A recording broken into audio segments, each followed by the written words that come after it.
Hello, this is Morale Bernard with the continuing story of Animal Farm at Christmas. Animal Farm at Christmas. And please subscribe, please share, spread the word about these videos. Okay, thank you. Last words were, so the animal trooped down to the hayfield to begin the harvest.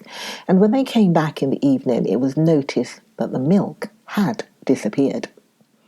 How they toiled and sweated to get the hay in. But their efforts were rewarded, for the harvest was an even bigger success than they had hoped. Sometimes the work was hard. The implements had been designed for human beings and not for animals. And it was a great drawback that no animal was able to use any tool that involved standing on his hind legs. But the pigs were so clever that they could think of a way round every difficulty. As for the horses, they knew every inch of the field and in fact understood the business of mowing and raking far better than Jones and his men had ever done. The pigs did not actually work, but directed and supervised the others. With their superior knowledge, it was natural that they should assume the leadership. Boxer and Clover would harness themselves to the cutter or the horse rake. No bits or reins were needed in these days, of course. And tramp steadily round and round the field with a pig walking behind and calling out, "Gee up, comrade," or "Whoa back, comrade," as the case might be. And every animal, down to the humblest, worked at turning the hay and gathering it. Even the ducks and hens toiled to and fro all day in the sun, carrying tiny wisps of hay in their beaks. In the end, they finished the harvest in 2 days, less time than it had usually taken Jones and his men. Moreover, it was the biggest harvest that the farm had ever seen. There was no wastage whatever. The hens and ducks with their sharp eyes had gathered up the very last stalk. And not an animal on the farm had stolen so much as a mouthful. All through that summer, the work of the farm went like clockwork. The animals were happy as they had never conceived it possible to be. Every mouthful of food was an acute positive pleasure, now that it was truly their own food, produced by themselves and for themselves, and doled out to them by a grudging master. With the worthless, parasitical human beings gone, there was more for everyone to eat. There was more leisure too. Inexperienced though the animals were, they met with many difficulties. For instance, later in the year, when they harvested the corn, they had to tread it out in the ancient style and blow away the chaff with their breath, since the farm possessed no threshing machine. But the pigs, with their cleverness, and Boxer, with his tremendous muscles, always pulled them through. Boxer was the admiration of everybody. He had been a hard worker, even in Jones's time, but now he seemed more like 3 horses than 1. There were days when the entire work of the farm seemed to rest on his mighty shoulders. From morning to night, he was pushing and pulling, always at the spot where the work was hardest. He had made an arrangement with one of the cockerels to call him in the mornings half an hour earlier than anyone else, and would put in some volunteer labour at whatever seemed to be most needed before the regular day work began.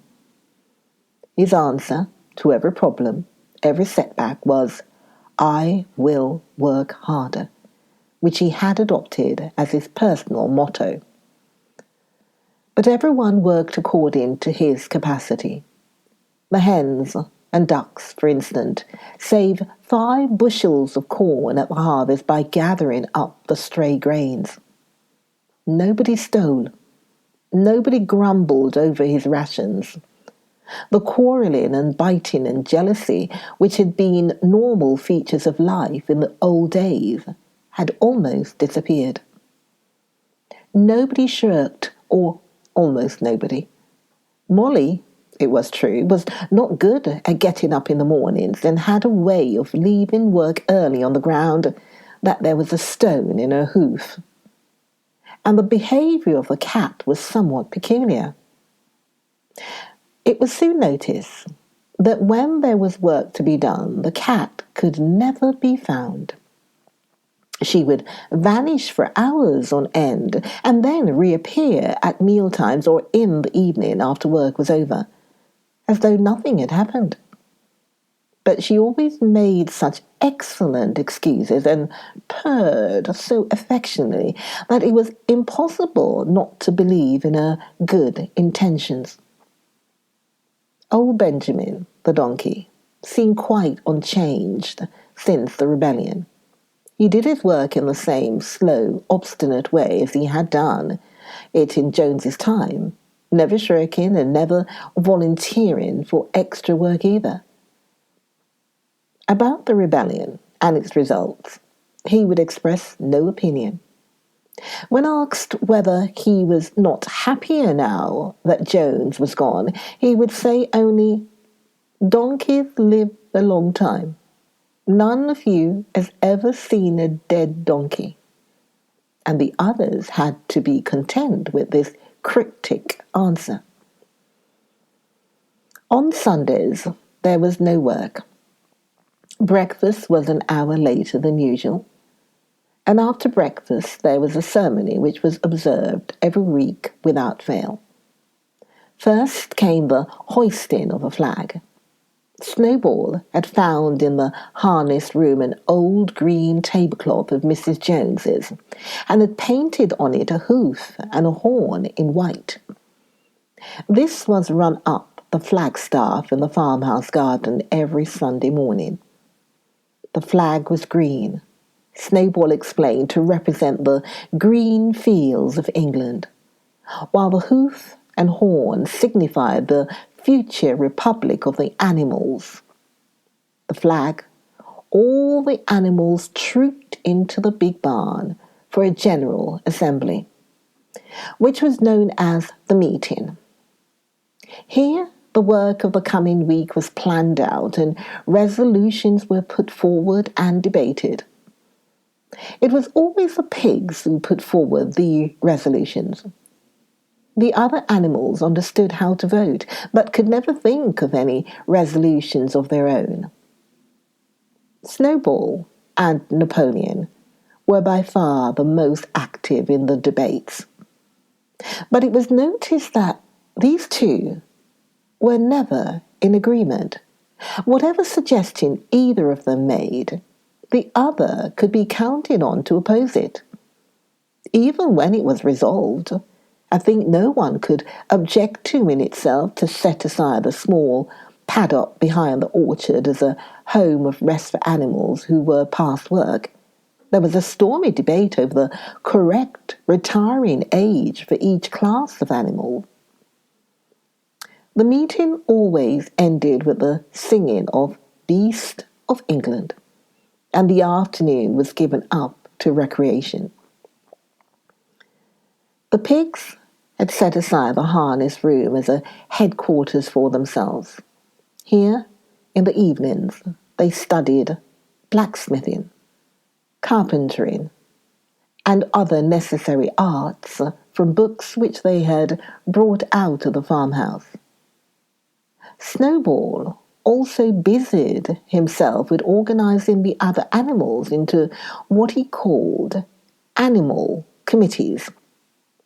He was indefatigably at this. He formed the egg production committee for the hens, the clean tails leagues for the cows, the wild comrades re-education committee. The object of this was to tame the rats and rabbits.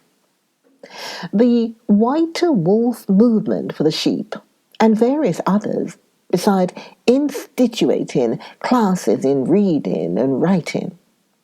On the whole, these projects were a failure.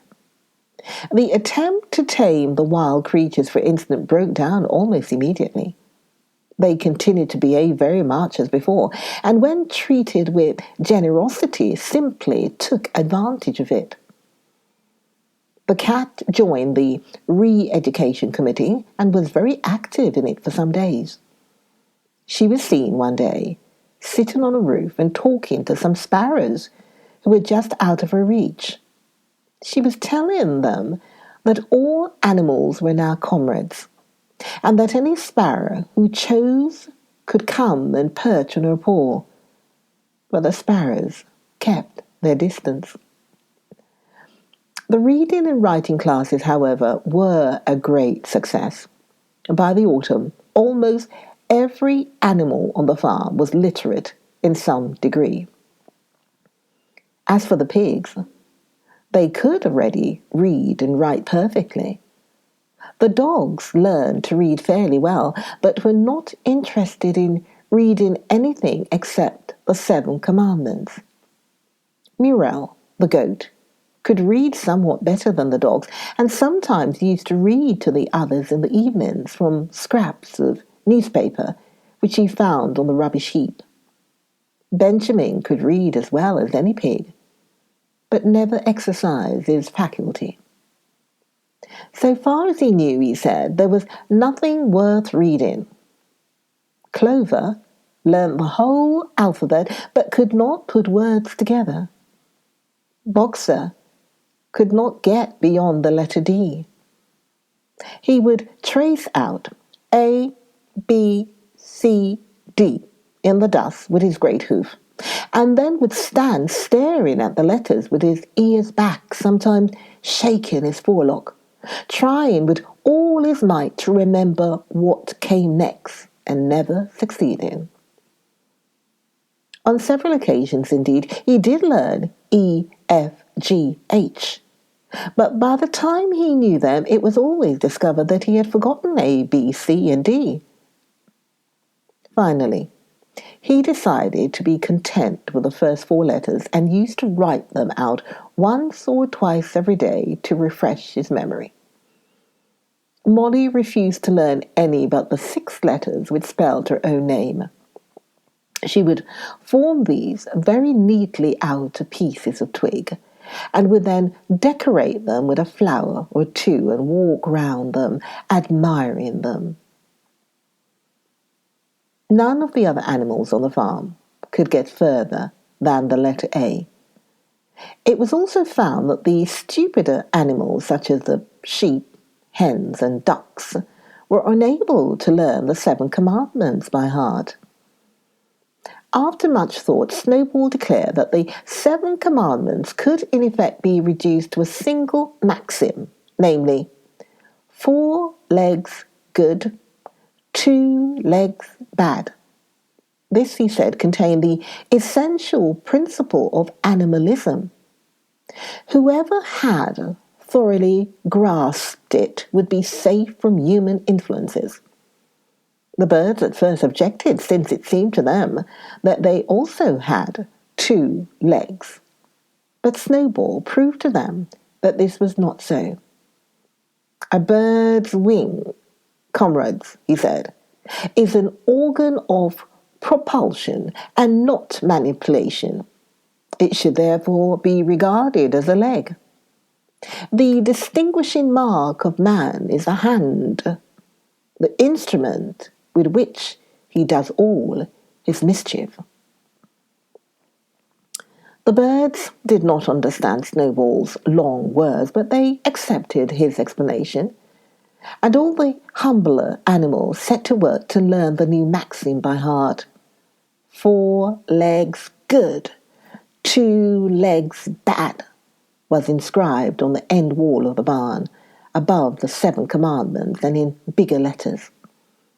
When they had once got it by heart, the sheep developed a great liking for this maxim, and often as they lay in the field, they would all start bleating, 4 legs good, 2 legs bad, 4 legs good, 2 legs bad, and keep it up for hours on end, never growing tired of it. Napoleon took no interest in Snowball's committees. He said that the education of the young was more important than anything that could be done for those who were already grown up. It happened that Jessie and Bluebell had both whelped soon after the hay harvest, giving birth between them to 9 sturdy puppies. As soon as they were weaned, Napoleon took them away from their mothers, saying that he would make himself responsible for their education. He took them up into a loft which could only be reached by a ladder from the harness room, and there kept them in such seclusion that the rest of the farm soon forgot their existence. The mystery of where the milk went to was soon cleared up. It was mixed every day into the pig's mash. The early apples were now ripening, and the grass of the orchard was littered with windfalls. The animals had assumed, as a matter of course, that these would be shared out equally.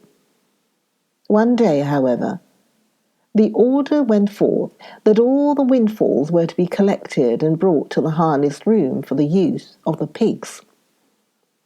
At this, some of the other animals murmured, but it was no use. All the pigs were in full agreement on this point, even Snowball and Napoleon. Squealer was sent to make the necessary explanations to the others. "Comrades," he cried, "you do not imagine, I hope, that we pigs are doing this in a spirit of selfishness and privilege. Many of us actually dislike milk and apples. I dislike them myself. Our sole object in taking these things is to preserve our health. Milk and apples, this has been proved by science, comrades, contain substances absolutely necessary to the well-being of a pig.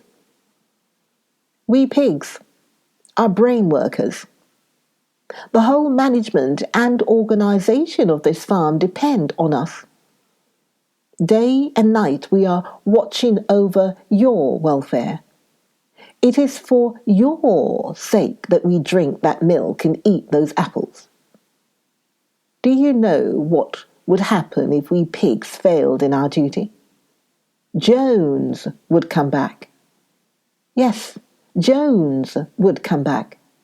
Surely, comrades," cried Squealer, almost pleadingly, skipping from side to side and whisking his tail, "surely there is no one among you who wants to see Jones come back."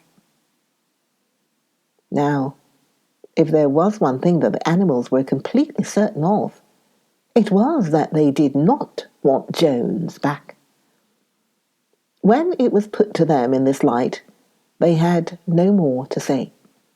The importance of keeping the pigs in good health was all too obvious. So it was agreed, without further argument, that the milk and the windfall apples, and also the main crop of apples when they ripened, should be reserved for the pigs alone. You are listening to Animal Farm at Christmas. You're listening to the story of Animal Farm at Christmas. Please join me for the next video. Join me, Morel Bernard, for the next video of Animal Farm at Christmas. And please subscribe. Really, please subscribe. Please share. Join me for the next video of Animal Farm at Christmas. See you then, Morel.